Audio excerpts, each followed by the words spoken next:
We love books and movies में आपका बहुत बहुत स्वागत है। ये एक ऐसी जगह है जहां हम किताबों और फिल्मों की सिर्फ ऊपरी सतह को नहीं छूते, बल्कि उनकी कहानी, मनोविज्ञान, दर्शन और उनके गहरे अर्थों की दुनिया में गोता लगाते हैं। आज के इस गहरे विश्लेषण में हम एक बेहद चर्चित, विचारोत्तेजक और कुछ हद तक विवादित किताब की एक सिनेमाई यात्रा पर चलेंगे।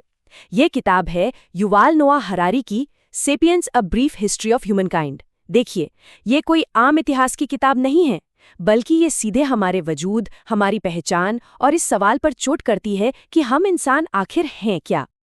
तो चलिए सीधा इस सफर में उतरते हैं। इस किताब का जो मुख्य तर्क है ना, वो सच में आपको सोचने पर मजबूर कर देगा। हरारी का मानना है कि हमारी प्रजाति यानी होमो सेपियंस की असली सुपर पावर हमारी शारीरिक ताकत या सिर्फ हमारी बुद्धिमत्ता नहीं है, बल्कि ये एक बहुत ही अनोखी क्षमता है साझा मिथकों या काल्पनिक कहानियों पर एक साथ सामूहिक रूप से विश्वास करना। और यहीं से एक बहुत ही दिलचस्प कॉन्सेप्ट निकल कर आता है, जिसे वो इंटरसब्जेक्टिव एंटिटी या अंतर व्यक्तिगत सत्ता कहते हैं। इसे ऐसे समझिए, मानवाधिकार, पैसा या फिर प्यूजो और एप्पल जैसी बड़ी बड़ी कंपनियां, ये सब कोई प्राकृतिक या भौतिक सत्य नहीं है। क्या आप एक कंपनी को छू सकते हैं? नहीं, ये केवल हमारी सामूहिक कल्पनाएं हैं।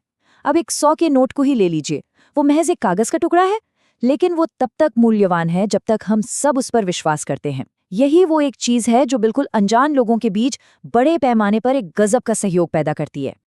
आज से लगभग 70,000 साल पहले जो संज्ञानात्मक क्रांति या कॉग्निटिव रेवोल्यूशन हुआ, उसने इंसानों को अपनी जैविक सीमाओं को तोड़ने में मदद की। जहां दूसरे वानर या शुरुआती इंसान केवल 150 लोगों के समूह तक ही अपने रिश्ते बना सकते थे, क्योंकि उससे ज्यादा लोगों को व्यक्तिगत रूप से जानना मुमकिन नहीं था, वहीं इन साझा मिथकों और कहानियों ने लाखों अजनबियों को एक सूत्र में बांध दिया। इसी एक खूबी ने आगे चलकर दुनिया की विशाल सभ्यताओं की नींव रखी। इसका एक बहुत बड़ा असर ये हुआ कि हमारे सांस्कृतिक विकास ने जेनेटिक यानी आनुवंशिक विकास को पीछे छोड़ दिया। इस दोहरी वास्तविकता का मतलब था कि होमो सेपियंस अब अपने व्यवहार को रातों रात बदल सकते थे। उदाहरण के लिए, किसी देश का राजशाही से अचानक लोकतंत्र में बदल जाना। इसके लिए हमें हमारे डीएनए के म्यूटेट होने का लाखों साल तक इंतजार नहीं करना पड़ा। जैसे ही हमारी कहानियां बदलीं, पूरी की पूरी दुनिया बदल गई। अब इतिहास के उस पन्ने की ओर बढ़ते हैं जिसे अक्सर हमारी सबसे बड़ी उपलब्धि माना जाता है, लेकिन शायद वो इतिहास का सबसे बड़ा धोखा था। हम बात कर रहे हैं लगभग 10,000 साल पहले हुई कृषि क्रांति की। क्या खेतीबाड़ी की शुरुआत से हमारी जिंदगी वाकई बेहतर हुई? हरारी इस तथाकथित प्रगति पर एक बहुत बड़ा सवालिया निशान लगाते हैं। जरा एक बार एक शिकारी संग्रहकर्ता यानी हंटर गैदरर की जिंदगी की तुलना शुरुआती किसान से करके देखिए। हंटर गैदरर के पास खाने के लिए शिकार और फलों का ढेरों विकल्प था। वो हफ्ते में मुश्किल से 30-35 घंटे काम करता था और महामारियों से भी दूर था। वहीं दूसरी तरफ किसान, उसे सिर्फ गेहूं या चावल जैसे अनाज पे निर्भर रहना पड़ा। सुबह से शाम तक हाड़तोड़ मेहनत करनी पड़ी और घनी बस्तियों में रहने के कारण भयानक संक्रामक बीमारियों का सामना करना पड़ा। ये विरोधाभास हमें एक बेहद उकसाने वाले और गहरे दार्शनिक सवाल पर ले जाता है। जरा सोचिए, क्या इंसानों ने गेहूं को पालतू बनाया या असल में गेहूं ने इंसानों को पालतू बना लिया? एक आज़ाद इंसान जो पूरी दुनिया में बेखौफ घूमता था, वो अचानक एक छोटे से जमीन के टुकड़े पर उम्र भर के लिए बंद कर रह गया। हरारी इसे एक एवोल्यूशनरी लग्जरी ट्रैप कहते हैं। ज्यादा भोजन और एक सुरक्षित कल की चाह में इंसान ने खुद को अंतहीन मजदूरी और कठोर सामाजिक बंधनों के जाल में फंसा लिया। खैर, व्यक्तिगत खुशी के पैमाने पर खेती शायद एक बहुत बड़ी आपदा थी, लेकिन इस 25 करोड़ के आंकड़े को हम नजरअंदाज नहीं कर सकते। पहली सदी तक आते आते इंसानी आबादी इस चौंकाने वाले आंकड़े को छू चुकी थी। अगर हम विकास या इवोल्यूशन के क्रूर नजरिए से देखें, तो कामयाबी का मतलब केवल प्रजाति की संख्या का बढ़ना होता है। तो एक प्रजाति के तौर पर तो ये हमारी एक बहुत बड़ी जीत थी, भले ही व्यक्तिगत स्तर पर इंसान की जिंदगी कितनी भी कष्टदायक क्यों ना हो गई हो। लेकिन क्या इन नंबर्स और इस विकास के पीछे कोई असल अर्थ छिपा है, या सब कुछ सिर्फ एक भ्रम है? इतिहास की इस बायोलॉजिकल व्याख्या के बाद जब हम इसके दार्शनिक पहलू पर आते हैं, तो ये किताब हमारे कई भ्रम तोड़ देती है। हरारी इतिहास, नैतिकता और इंसानी भावनाओं को एकदम विशुद्ध बायोलॉजिकल चश्मे से देखते हैं। वो जीवन के हर तरह के रोमानी और भावनात्मक अर्थों को सीधे खारिज कर देते हैं। उनका तर्क है कि जिसे हम प्यार, खुशी या जीवन का गहरा उद्देश्य मानते हैं, वो कुछ नहीं, बस हमारे स्तनपायी मस्तिष्क में दौड़ने वाले हार्मोन्स और बिजली के सिग्नल्स हैं। वो कहते हैं कि इंसान किसी बाहरी उपलब्धि से नहीं, बल्कि केवल अपने शरीर में होने वाली सुखद संवेदनाओं से खुश होता है।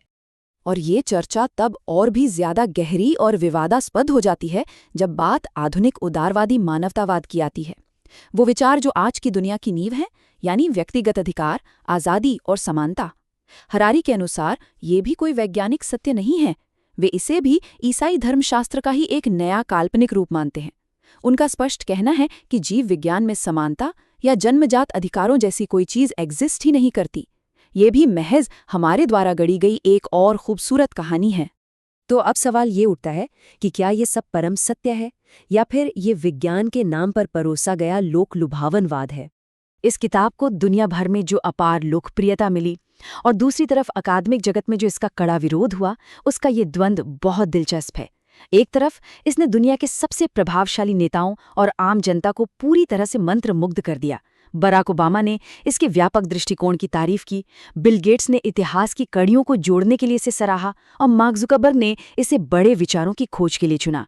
दुनिया भर में इसकी 2 करोड़ 30 लाख से ज्यादा प्रतियां बिक चुकी हैं।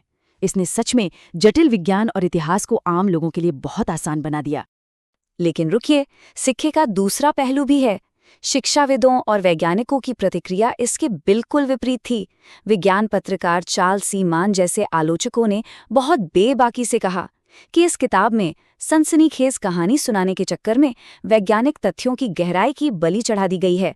इसे पॉपुलिस्ट साइंस या लोक लुभावन विज्ञान का नाम दिया गया, जहां उकसाने वाले दावे तो बहुत हैं, लेकिन अक्सर उनका कोई ठोस स्रोत या आधार नहीं होता। अलग अलग क्षेत्रों के विशेषज्ञों ने इस किताब को आड़े हाथों लिया है। मानव विज्ञान यानी एंथ्रोपोलॉजी के विद्वान कहते हैं कि हरारी इंसानों और वानरों के बीच के गहरे संज्ञानात्मक अंतरों को बिल्कुल नज़रअंदाज कर देते हैं। न्यूरोसाइंस के जानकारों का मानना है कि इसमें भाषा के विकास और जानवरों के बीच के संचार को बहुत ही ज्यादा आसान बनाकर पेश किया गया है। और दर्शन शास्त्र के विद्वानों की तो सबसे बड़ी शिकायत यही है कि हरारी का ये भौतिकवादी नजरिया किसी भी तरह के सुसंगत नैतिक ढांचे को जड़ से खत्म कर देता है। और यहीं पर एक बहुत ही बड़ा विरोधाभास सामने आता है। आलोचक एक बहुत ही वाजिब सवाल उठाते हैं। अगर इस दुनिया में सब कुछ सिर्फ जीव विज्ञान और इंसानी कल्पना ही है, तो फिर हरारी खुद फैक्ट्री फार्मिंग में जानवरों के दर्द या पर्यावरण के विनाश पर किस नैतिक आधार पर चिंता जताते हैं? अगर नैतिकता भी सिर्फ एक मनगढ़ंत कहानी है, तो फिर इस दुनिया में सही और गलत का फैसला कैसे हो सकता है? ये एक ऐसा सवाल है जो सीधे इस किताब की नींव से टकराता है। इन सारी बहसों और आलोचनाओं के बीच अब हमारी कहानी का अंतिम और शायद सबसे खौफनाक पन्ना खुलता है, सेपियंस का भविष्य। लगभग 500 साल पहले जिस वैज्ञानिक क्रांति की शुरुआत हुई, उसने पूरी दुनिया की तस्वीर बदल दी। और ये मुख्य रूप से इसलिए मुमकिन हुआ क्योंकि इंसान ने पहली बार ये स्वीकार किया कि हम सब कुछ नहीं जानते। हमारी इसी अज्ञानता की स्वीकृति और पूंजीवादी क्रेडिट सिस्टम की ताकत ने तकनीकी प्रगति की एक ऐसी लहर पैदा की जो आज हमें आर्टिफिशियल इंटेलिजेंस और बायोटेक्नोलॉजी के इस मुकाम तक ले आई है। आज प्रकृति को अपने हिसाब से मोड़ने की, जीवन को बनाने और बिगाड़ने की लगभग ईश्वर जैसी शक्ति इंसान के हाथों में आ चुकी है। लेकिन याद रखिए, ये असीमित शक्ति अपने साथ एक बहुत ही खतरनाक भविष्यवाणी भी लाती है। क्या होमो सेपियंस बहुत जल्द खुद को ही अप्रासंगिक बना लेंगे? हरारी एक बहुत गहरी चेतावनी देते हैं कि शायद हम अपनी ही जगह अमर साइबॉर्ग्स या एल्गोरिदम से चलने वाले सुपर ह्यूमंस को सौंपने वाले हैं। तकनीकी विकास की अंधी दौड़ शायद हमारी अपनी प्रजाति के अंत की शुरुआत है। इस पूरी गहरी और दार्शनिक यात्रा के अंत में सब कुछ हरारी के उस एक सबसे महत्वपूर्ण सवाल पर आकर ठहर जाता है। हम आखिर बनना क्या चाहते हैं? ये कोई आम सवाल नहीं है, ये एक बहुत बड़ी चेतावनी है। ये हमें सोचने पर मजबूर करता है कि क्या हमारे ये साझा कल्पनाएं और हमारा अंधाधुंध विकास हमें एक सुरक्षित भविष्य की ओर ले जा रहा है, या फिर हमारी ही बनाई गई तकनीक एक दिन हमारा वजूद हमेशा के लिए मिटा देगी। हमारे साथ इस बौद्धिक और सिनेमाई सफर में जुड़ने के लिए आपका बहुत बहुत धन्यवाद। इस गहरे विश्लेषण के बाद आपके मन में क्या चल रहा है? क्या आपको भी लगता है कि हमारी प्रजाति का भविष्य सचमुच खतरे में है? अपनी राय नीचे कमेंट्स में जरूर साझा करें। हमें आपके विचारों का इंतजार रहेगा। अगर आपको हमारा ये प्रयास और ये चर्चा पसंद आई हो तो इस वीडियो को लाइक करें और we love books and movies को सब्सक्राइब करना बिल्कुल ना भूलें। और हाँ, हमें ये भी बताएं कि अगली बार हमें किस किताब या फिल्म की गहराइयों में उतरना चाहिए। तब तक के लिए अपनी उत्सुकता जगाए रखिए, पढ़ते रहिए और सिनेमा का भरपूर आनंद लेते रहिए।